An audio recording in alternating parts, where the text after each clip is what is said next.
Pasti sudah tidak asing lagi dengan ungkapan tuntutlah ilmu hingga ke negeri Cina. Lalu mengapa bangsa Cina yang menjadi patokan untuk mencari ilmu? Ungkapan ini sempat menjadi perdebatan karena sering dikaitkan dengan hadis. Pada masa kepemimpinan Nabi Muhammad SAW di Jazirah Arab antara 610 hingga 632 Masehi, Cina dipandang sebagai wilayah dengan peradaban yang sangat maju pada saat itu. Ekspedisi Islam yang resmi ke Cina dimulai pada masa pemerintahan Khalifah Utsman bin Affan, khalifah yang ketiga setelah Abu Bakar dan Umar. Sekitar 12 tahun setelah kewafatan Nabi Muhammad SAW. Setelah menaklukkan Bizantium dan Persia pada tahun 650 Masehi, Khalifah Utsman mengirim ekspedisi ke Cina dipimpin oleh Sa'ad bin Abi Waqqas untuk menyampaikan ajakan kepada Kaisar Cina agar memeluk agama Islam. Sebenarnya sebelum itu sudah cukup banyak pedagang-pedagang Arab yang mengunjungi Cina dalam rangka perjalanan bisnis, baik melalui darat maupun laut, sambil memperkenalkan ajaran Islam.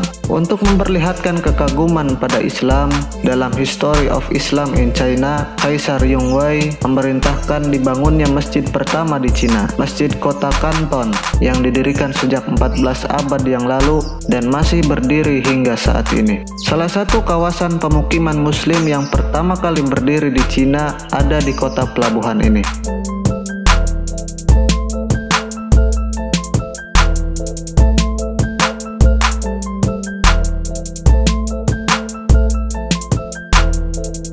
Ada pertanyaan besar yang perlu dijawab. Mengapa harus ke Cina? Kenapa tidak ke Yahudi, Amerika, atau Eropa? Di antaranya, jauh sebelum Nabi Muhammad Rasulullah SAW diutus Allah Subhanahu wa Ta'ala, bangsa Cina memang telah mencapai peradaban yang sangat tinggi. Masyarakat negeri tirai bambu sudah menguasai beragam khazanah, kekayaan ilmu, pengetahuan, dan peradaban.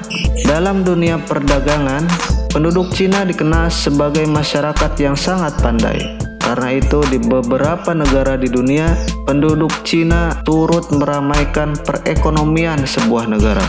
Dan kota Guangzhou merupakan pusat perdagangan dan pelabuhan tertua di Cina.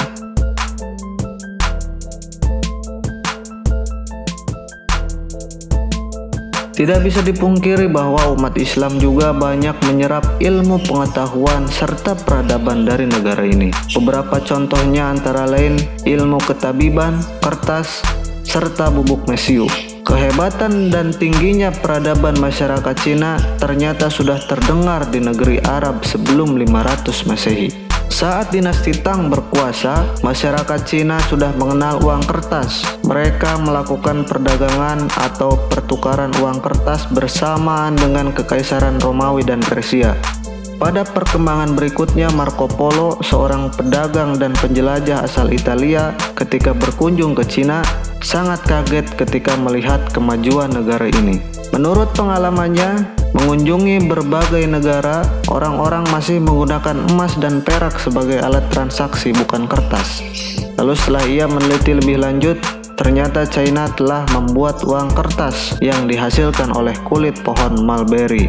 Tidak hanya itu saja, di negara ini ilmu pengobatan dan bela diri juga sudah dikenal jauh sebelum negara lain mempelajarinya. Cina pun telah diprediksi menjadi kekuatan dunia, terutama menjadi kekuatan utama ekonomi dunia. Sejarah mencatat bahwa bangsa Cina adalah bangsa yang tidak pernah takluk atau berhasil dikuasai oleh Islam, baik secara jihad maupun secara dakwah. Posisi kekaisaran Cina dan kekhalifahan Islam adalah mitra sejajar. Mereka bukanlah negeri kafir zimmi yang wajib menyetor jizyah ke Baitul Mal. Pada masa kejayaan Islam di bawah kekhalifahan Abbasiyah dengan kekhalifahan Harun ar-Rasyid, ditandai dengan mesranya hubungan dagang keduanya lewat jalur sutra yang terkenal itu.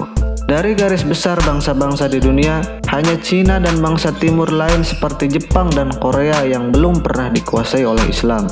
Cina adalah bangsa yang mempunyai sejarah panjang akan tradisi keilmuan dan sastra yang luar biasa. Cina adalah negara berpenduduk terbesar di dunia. Ras Cina maupun keturunannya tersebar ke seluruh belahan bumi ini.